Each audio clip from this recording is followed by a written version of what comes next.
So before we call this conversation a day, a episode, a night, we end it. Is there anything that you want to share? That you want to, yeah, share whatever in any aspect? Anything I would like to share? There's so much to share, really. Like, there's so much. But we've done a lot of these videos before, even today. And I just don't want to, like, repeat myself.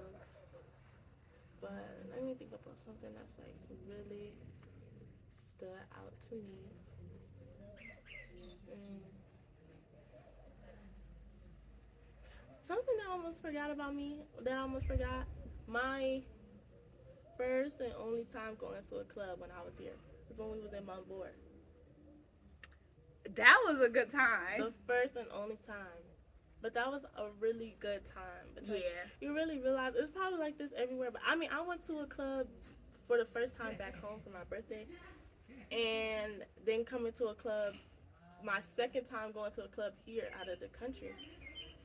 It was definitely so different, but it was so nice. Like, it was so fun. Yes. But it's probably like this everywhere. But the biggest thing that you realize, like guys do not care. Like, they will touch you and try to get behind you and try to do all this stuff. But it's just like, no one's trying to do that. Like, stop.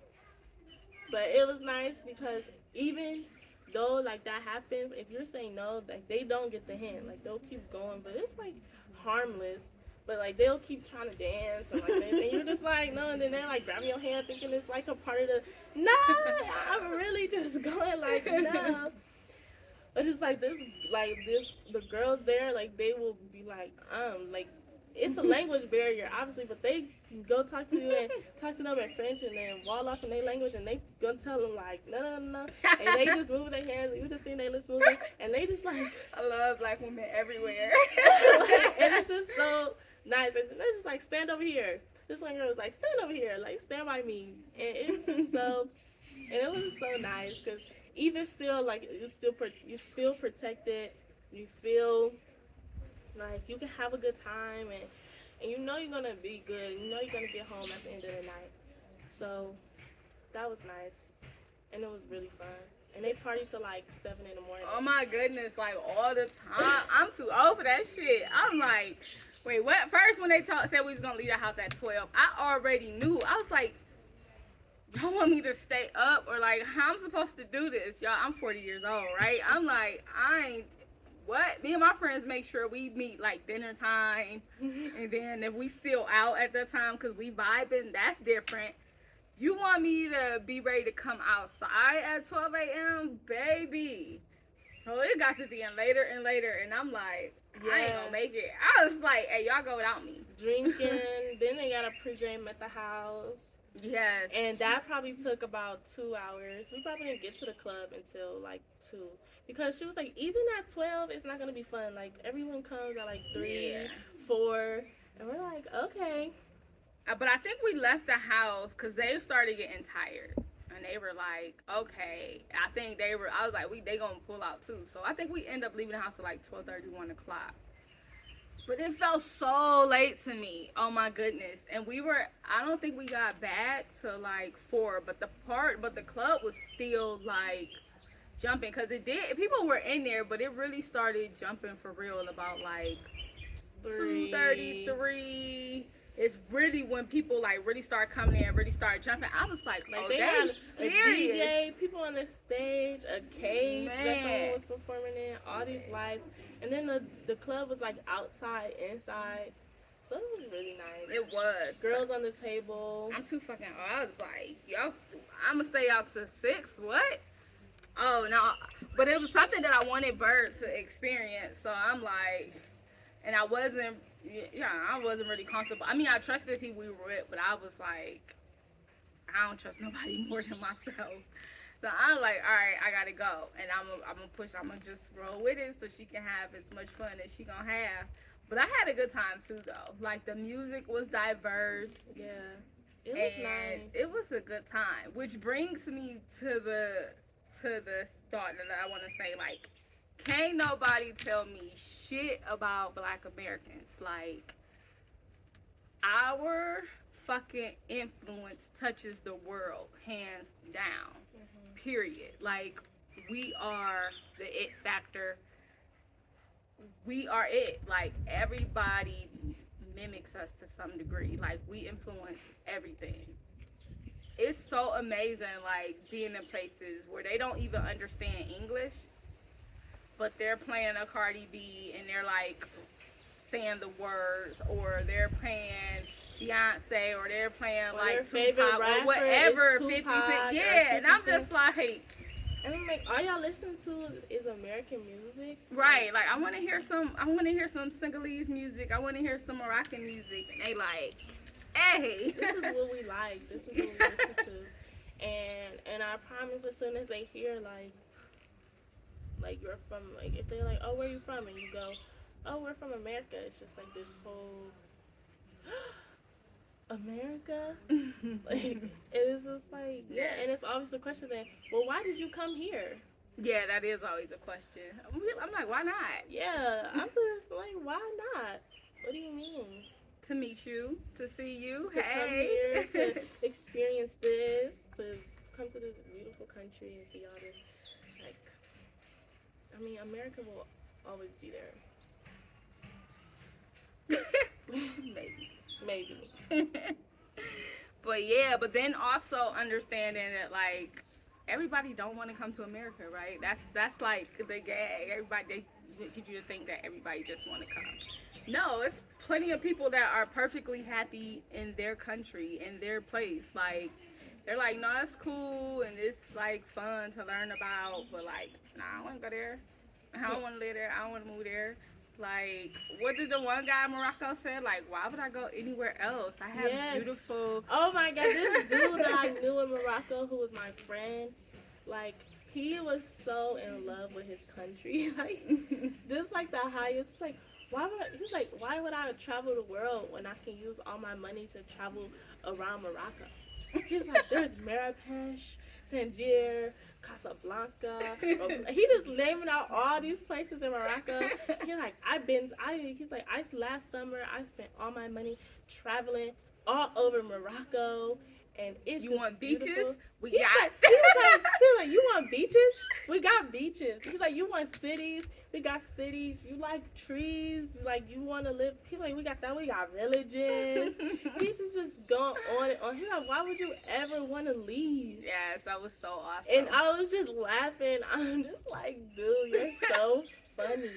That was the pride. And even when we were in Senegal, like, coming across, like, Amy and Greg, who had been and who parents had moved to, like, France or something when they were, like, young. Amy was from Gambia, and then Okay, was she from Gambia? Mhm. Okay, and then she moved to France. And then she moved back. She was like, I went back. She was like, but Senegal is home. Like, I don't want to be in France. I don't want to, like, I wanted to come. I wanted to be here. And even Greg, like, his family had moved to France when he was young, but his dad and his mom were from Senegal, or Senegal and maybe Somalia. I can't remember. But he's like back. He was back in Senegal, like, yeah, touching and he was roots. like, and he was like, I wish I still remember some things from when I was younger, you know. He's like, it was nice, you know, to live in France, but like when I come home, you know, he feel like he still wish he could remember like the language. yeah, relearning the language. Learn everything from when he was younger, because things that he forgot. Yeah. And it's just like really sweet. It was so dope. And then, like, as he was there, like, being intentional on, like, relearning what he had forgotten about the language, because a lot of them, their parents were like, okay, we're here, I need you to learn French. Because it's like, you learn the language of where the money is going to be, what's going to get you. So a lot of times, you're going to learn this in school, and we're going to reinforce it at home, like, so if you don't use it, you lose it, right? So he lost a lot of his Wolof. So when he was there, he was like relearning it so that he could go home and teach his children. And I thought it was like so awesome, because he's like, at school they'll learn French, but I think their mom was from another country. So he's like, we'll teach them these languages. And in that, just like being aware of just like how unilateral, I guess the word I want to use, that the U.S., a lot of us are. Like, you go to these places, they are multilingual. Like, they know three, Everywhere we four, went. five languages on top of their native language. And it's like, wow. And then you doing the freaking metric system, like the measurements, like just everything. And it's just like, so the US, we just came and created our own shit, but it puts us at such a disadvantage for real when you're traveling. Like, yeah, people are learning language, and yeah, they're gonna do things because like that's where the money is at, but like connection wise, it just makes it a little more difficult to connect with people because you don't have the foundations that the majority of the other world has in like certain dynamics. And that's like an eye opener. But for me, I enjoy the challenge of like communicating with somebody. I enjoy it of like trying to figure out, because you get to rely on like all your other senses, right? Like, okay, I don't know the words that's coming out of your mouth. I may not be able to like really understand what you're saying, but I kind of understand what you're saying because your body language is this, your hand is this, your tone is this, you making these faces, like, and just still being able to communicate. That is so fucking awesome to me. Then you would be like, I'm gonna have fun with this. Yeah, because it's like we get so used to verbal communication for those of us that are speaking and are of hearing. Like, we get so used to that, and we forget about the rest, like the nonverbal. So being in environments where I get to like really just focus on the nonverbal, I hear what you're saying, but it's really difficult for me to learn another language. I've tried, and I don't give up. Well, sometimes I do, but like it's really difficult for me to get it. I might be able to pick up like 4 or 5 words so far in my travels. Like, I might be able to pick up 4 or 5 words, but like it's really a challenge. So I really get to, and I don't necessarily expect you to speak to me in English because you're not in America, like, you know.